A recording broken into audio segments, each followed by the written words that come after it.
Lucas Weiss reporting live in my study, and I'm pleased to be joined today by Anthony Rizza. He's a hairstylist in the heart of Toronto. Anthony, welcome to this interview. How are you today? I'm doing well. Thanks for having me, Lucas. And for those of you joining us, I am doing a news feature on the impact of COVID-19 on the hair business. And I'm sure as many Ontarians know, many barbers and salons have been closed as a result of the pandemic, and Anthony's Hair Dynamix is no exception. So Anthony, just to start things off with you, you've been working at Hair Dynamix since 2017 as a hairstylist. When that day came when the announcement was delivered that the salon was going to be closed, what went through your mind? I was a little bit concerned about my clients and for myself in terms of the financial status of paying my bills and for the longevity of the salon as well, because if we close our doors, then that means we can't actually do business, since our business, it's unfortunate in this case that it's has to do with an autoimmune disease that forces us not to go near other people. So I was concerned and a little bit taken back by it, but I knew we had to do our part in the community to try and stop the spread of COVID-19. Same way a lot of other small businesses in the same industry and in other industries are doing so. And Anthony, you're entering a time right now where the hair business is booming. When you think of graduation, prom, a lot more clients, I'm assuming. So from a business perspective, to shut your doors in the middle of March, and now we're about 2 months since that announcement, it must have been a real uncertainty about when am I going to get my next paycheck again. Yeah, it was really bad timing. The closure started just around March break, where a lot of our customers plan to go on vacation and come in to have their hair done prior to. So that was a big loss for us and for our customers. The customers were really concerned about, getting their hair done. Some of them went on vacation and then had to come back right away, obviously. And now we are approaching the prom season, which is, one of our busiest times to do with doing the graduates' hair. And so, yeah, it's just, we missed Easter. There's a lot of times, like anytime there's a long weekend, you can assume that people come in beforehand to get freshened up, So there's been a few events so far that we've missed out on. Well, and everyone is resorting to DIY haircuts. I see it on social media, and while it does provide a laugh, it's not like going into the barber or the hairstylist to get your hair done.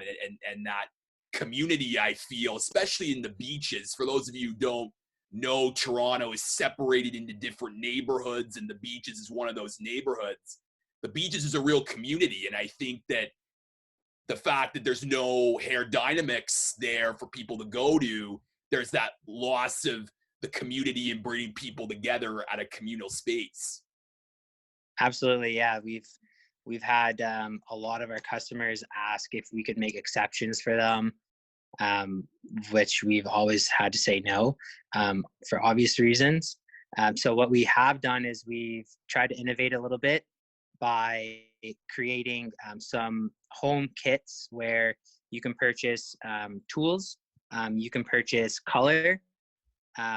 Now, in terms of the color, it has to be pre-mixed. You have to be an already existing customer, because in this sort of dynamic, when you come in to have a color diagnosed, you have to be in front of us. We have to see what color is your hair, and so therefore what product do we use. So for our customers that we already had the information on file, we could provide them with the deliveries. The owners of Hair Dynamix have been delivering products and color kits to customers' doors within the community. It's a small community, so to drive 5-10 minutes is pretty accessible. And so that's been proving pretty sufficient for our customers. I'm not sure how well they're actually applying the product onto their hair and how well they're covering the what we call tactfully natural highlights, which in society is known as gray hair. So we don't know. Yeah, we don't know how well it's going for them. Most of them have been giving us positive feedback though, and they're grateful that they can still look presentable because our customers are working from home. Our customers are business people, doctors, lawyers, people who need to still look presentable, but they can't come in here to have their services done. So that's really all we can do right now is just provide them with a color kit, and if they need shampoo, conditioner, products, anything like that, they can come by and pick those up too. And roughly how many deliveries have you done thus far, Anthony? Thus far, we've done quite a few. Like it's been I think 7 or 8 weeks now that we've been closed, and we've probably done at least 10 to 15 deliveries each week. So we're looking at around 100 to 200 deliveries in total so far. We do have a big customer base. So, but it still doesn't compare, it does not compare whatsoever to the volume that we would have experienced otherwise, right? We can't do anything cutting wise. A lot of customers don't feel comfortable ordering their color, so they don't. So it's really impacted the economic status of business. And let's get into the economics, because obviously salons are one of the many businesses that are affected by the closure due to COVID-19. Roughly, Anthony, can you just walk me through for a month at Hair Dynamix what a normal month in terms of volume of customers would be, and then just the lost revenue approximately from not having those customers come because of COVID-19? Yeah, so we have in our salon we have 10 chairs, so 10 hairstylists can work at a time. On the weekends, those chairs are full. During the week, we have about 6 stylists in at a time. So each stylist, you could say, averages around 8 customers per day. So to do some very rough math, you're looking at about, let's average it at 8 stylists times 8 customers. You're looking at 64 customers each day that we're missing out on, with an average ticket price of, you could say, $50. So you're looking at about $3,200 a week at the least, that we're not receiving, we're not doing at all. And so that's proven difficult for the business. Like, none of our employees are paid. Everyone applied for the CERB through the government, so they're technically still employed with us. They're still active employees, but they are receiving employment insurance right now, which we all opt into as Canadian employees. So at least we can reap those benefits, but it's still, a very significant loss. It's at least over 70% loss of revenue. Yeah. Yeah, that is stunning. And for those of you watching who don't know what CERB is, it's the Canadian Emergency Response Benefit. This was introduced by the Canadian government to support individuals currently, potentially laid off or not working because of COVID-19. But we're now in month 2 of quarantine. The province announced earlier this week or last week about some easing up of certain businesses, and I'm sure if things continue to keep going in terms of the curve being flattened, then more businesses, hopefully hair salons, will become open. But the CERB is only one aspect of it, and obviously the CERB can't help everyone, because you just mentioned the loss of revenue outweighs the money that the CERB provides. So I'm just curious, like, how do you, go through, day by day, just trying to, handle that financial burden?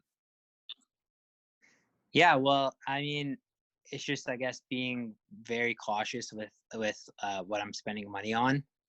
Obviously, like in the beauty industry, you make a lot of um, you make your salary, and then you make an additional income through your customers, right? You receive tips via cash, via your your pay stub.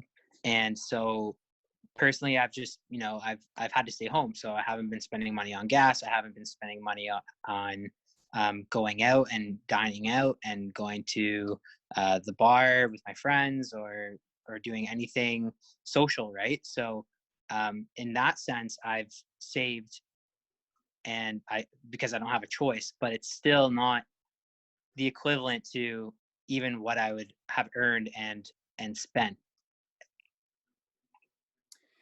And you and I spoke before this about you, before the pandemic, potentially starting your own, hair business. And again, owners right now are also dealing with uh, the strain of economics because of COVID-19. And can you just describe that perspective of not only, an employee being affected, but you also know from the owner's perspective of how this pandemic is hurting the hair business?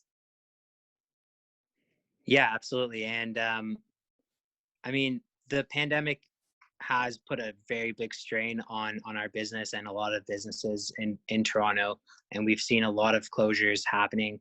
But we are being hopeful and optimistic. We are planning because there will be, business as it was before the pandemic will not be the same Mhm. post pandemic, right? We're going to have to implement a lot of infection control procedures, and we're going to need more space, essentially, right? We have X number of employees, but now we can't actually put the 10 chairs to use because they're not actually 2 meters apart. Mhm. So that's going to limit us.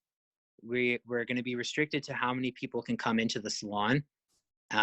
We're going to have to, between each customer, take extra time out of our day to sanitize, sterilize our tools, change our masks. Everyone's going to have to wear a uniform. And so we are planning on opening another location, but um, I think that space will just have to be utilized to sort of fulfill our capacity from before, because um, right now we won't be able to employ all the same people for the same amount of time.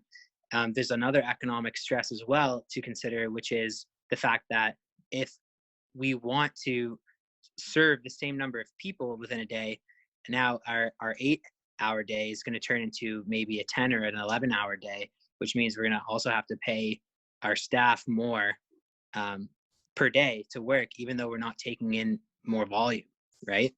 So it's still not going to be as profitable as it was prior to the pandemic. That's some fascinating perspective. And it was actually leading to my next question about when that day comes when hair salons can open in Ontario. Obviously, there's going to be messaging from the government, and you're already talking about measures that you're taking to protect your staff as well as the clients that come into the salon. But while that day, I'm sure, will be exciting for you because it'll represent some semblance of normality, from what you're talking about, there are still so many logistical hurdles to overcome in order to get back to work and putting out your business to the folks in the beaches. Yeah, it's going to be different. Like it's going to be a big adjustment. We're going to have to make sure that all of our staff are trained and are aware of the procedures that will be taking place. And I'm sure, as we saw Doug Ford on the news, he noted that there will be inspections happening at random. Bylaw officers will be coming into small businesses, especially in the service industry, to make sure that people are still social distancing and that we're following protocol, because this way, you know, we can try to avoid a second wave.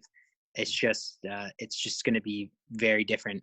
I think hopefully it doesn't take too much away from, you know, the beauty aspect of the industry, right? Because people come in to become, you know, to look better, to feel better, to feel fresh. And so I feel like that's going to take away a little bit from it. The fact that we have to wear masks, we have to stand so far apart. We're going to have this underlying anxiety that, you know, we're so close to each other. I'm touching your hair. I'm blow drying your hair. You know what I mean? Mm-hmm. So it won't be the same feeling as it was before. I think it will, you know, eventually dwindle with time. But it's very important that not only Hair Dynamix, but every salon and every retail or service related business in the city follows these protocols very, very strictly, so that we can ensure that we don't have a second wave and we don't have to go back home into quarantine again, because that would be the worst case scenario. Hear, hear. Anthony Rizza, he's a hairstylist at Hair Dynamix in the Beaches in Toronto. Thank you so much for coming on and doing this interview with me. Absolutely. Thanks, Lucas.